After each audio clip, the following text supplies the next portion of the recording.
Hello friends, welcome to my channel. দেশ এবং দেশের বাইরে থেকে যারা আজকে আমার ভিডিওটি কন্টিনিউ করেছেন প্রত্যেককে gardener TRIPS with Kamal YouTube চ্যানেলে স্বাগতম।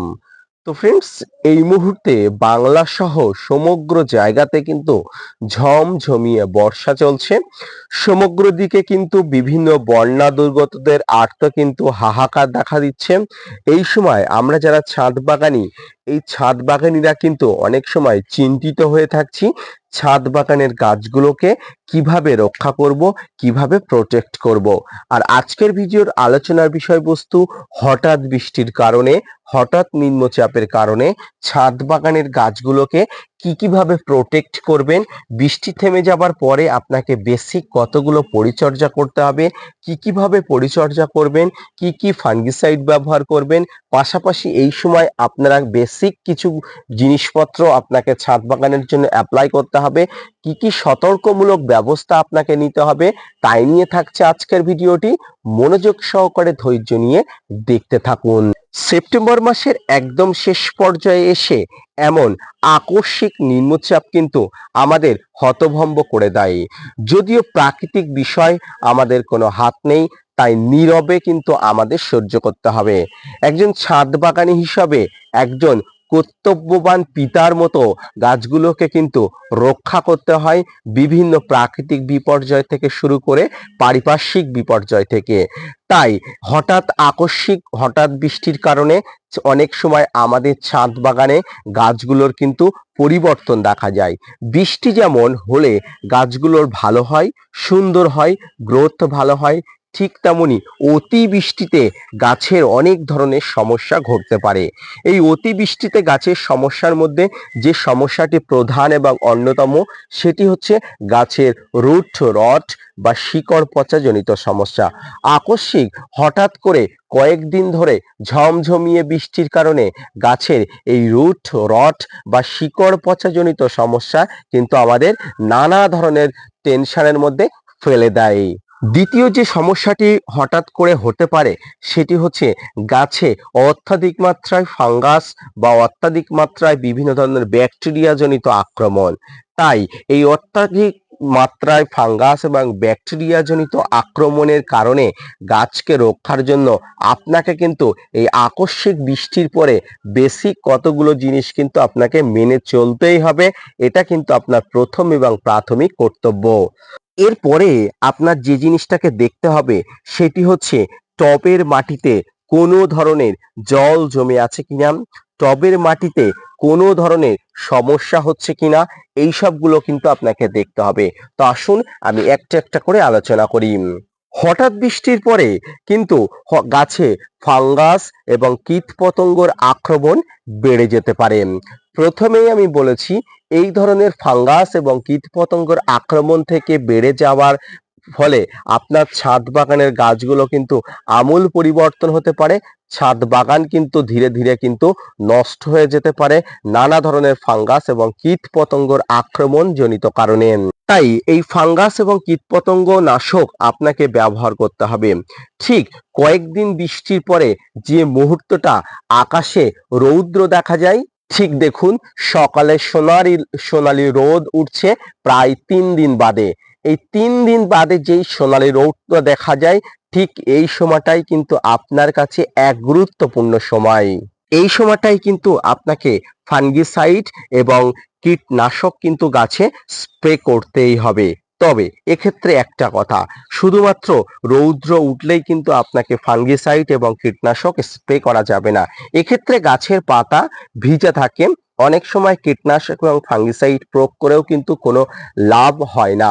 তাই আপনারা যদি কীটনাশক এবং ফাঙ্গিসাইড প্রয়োগ করতে চান, হয় এই কীটনাশক এবং ফাঙ্গিসাইডের সঙ্গে স্টিকার মিশিয়ে নেবেন, না হলে রৌদ্র উঠলে গাছের পাতা শুকিয়ে গেলে, অর্থাৎ জলের পরশটা অবশ্যই শুকিয়ে গেলে তারপরে কিন্তু আপনারা এই কীটনাশক এবং ফাঙ্গিসাইড স্প্রে করবেন। এবারে মনে আসতে পারে কি ধরনের কীটনাশক এবং ফাঙ্গিসাইড আপনারা স্প্রে করবেন। দেখুন, প্রথমে বলি, ছাদ বাগানের জন্য আপনার কাছে যে ধরনের কীটনাশক থাকে না কেন, সেটা ইমিডাক্লোপিড গ্রুপের কীটনাশক থাকতে পারে, সাইপারমেথ্রিন গ্রুপের কীটনাশক থাকতে পারে, আলফামেথ্রিন 10% ইসি কম্পোজিশনের কোনো কীটনাশক থাকতে পারে, যে কোনো ধরনের কীটনাশক বা বাংলাদেশি বন্ধু যারা আছেন তারা নাইট্রো বা সবিক্রন 425 ইসি কম্পোজিশনের যে কীটনাশকগুলো আছেন সেই কীটনাশকগুলোকেই আপনাকে ব্যবহার করতে হবে। পাশাপাশি এই ছাদ বাগানের জন্য ব্যবহৃত যে ধরনের ফাঙ্গিসাইডগুলো আপনার স্টোরে আছে, যেমন সাপ, ম্যানসাপ, ব্যাবিস্টিন, রেডোমিনগ্লোর, ব্লাইটক্স, ব্লু কপার, এই ধরনের যে ফাঙ্গিসাইডগুলো আছে এগুলোই কিন্তু আপনার ছাদ বাগানে ব্যবহার করতে হবে।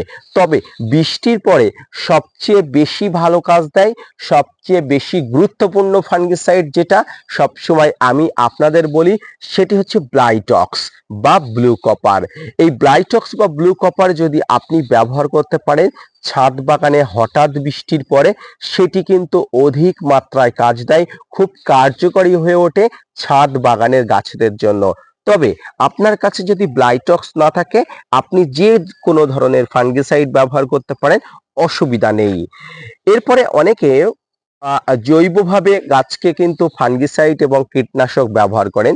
যদিও ফাঙ্গিসাইড গুলো জৈব হয় না, তবুও আপনারা অবশ্যই বিভিন্ন ধরনের জৈব উপায়ে কিন্তু ফাঙ্গিসাইড ব্যবহার করতে চান, সেটি আপনারা যদি প্রসেস জানা থাকে অবশ্যই করবেন।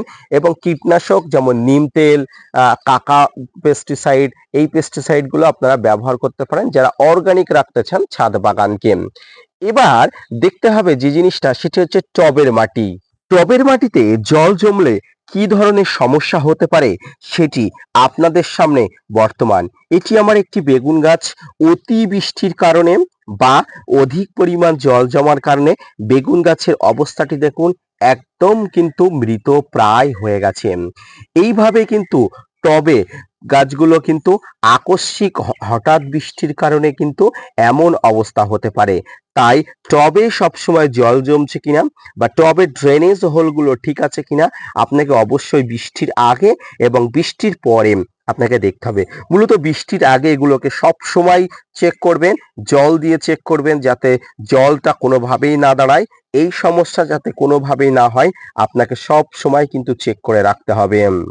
যে সমস্ত ছাদ বাগানিরা মাঠে ছাদ বাগান করেছেন, যাদের ফলের গাছ মাঠে আছে, আপনারা অবশ্যই যে ড্রেনেজ সিস্টেমটা আছে অর্থাৎ জল দেওয়ার যে জল যাওয়ার যে সিস্টেমটা, সেই সিস্টেমগুলো সবসময় পরিষ্কার করে রাখবেন। এই সময় নতুন করে কোনো ধরনের আর খাবার দেওয়ার প্রয়োজন নেই।